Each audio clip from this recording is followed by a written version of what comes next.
Aujourd'hui, comme pilule, gardons vivantes nos valeurs de coexistence humaine.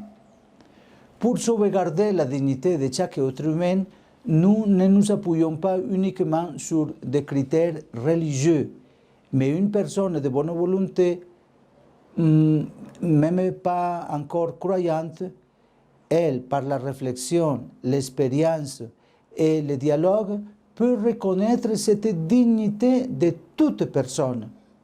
Reconnaître cette dignité humaine, cela conduit à avoir comme fondement de certaines exigences morales universelles, telles que protéger la vie depuis sa conception jusqu'à sa mort naturelle, aider la famille, aider les groupes, rendre le faveur, être courageux, respecter les supérieurs, répartir les ressources équitablement et respecter la propriété d'autrui. Même ces fondements pourraient paraître suffisants aux agnostiques pour conférer aux principes éthiques fondamentaux et non négociables une validité universelle, ferme et stable en mesure d'empêcher de nouvelles catastrophes.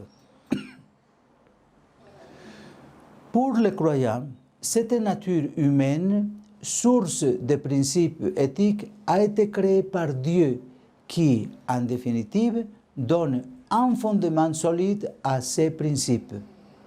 Cela ne conduit pas au fixisme éthique ni implique l'imposition d'un quelconque système moral, vu que les principes moraux élémentaires et universels valides peuvent générer diverses normes pratiques. Mais cela laisse toujours de la place au dialogue. La vie, c'est l'art de la rencontre, même s'il y a tant de désaccords dans la vie. À plusieurs reprises, le Saint-Père François invite à développer une culture de la rencontre qui aille au-delà des dialectiques qui s'affrontent.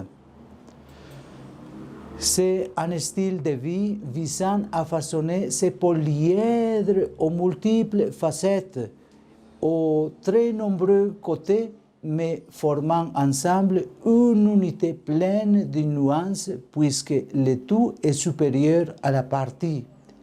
Les polyèdres représentent une société où les différences coexistent en se complétant, en s'enrichissant et en s'éclairant réciproquement, même si cela implique des discussions et de la méfiance. En effet, on peut apprendre quelque chose de chacun et de chaque personne, parce que chaque personne n'est pas inutile, personne n'est superflu. Cela implique que les périphéries soient intégrées.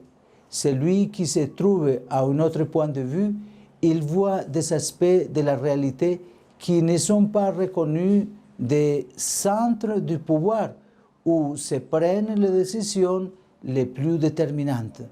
C'est pourquoi nous maintenons vivant nos valeurs de coexistence humaine sans exclure personne. Les principes de synodalité que le Saint-Père François nous invite à vivre se fondent sur ces principes, puisque nous ne sommes pas seulement responsables du progrès de notre société, mais aussi de l'accomplissement de la mission de l'Église dans ses multiples expressions.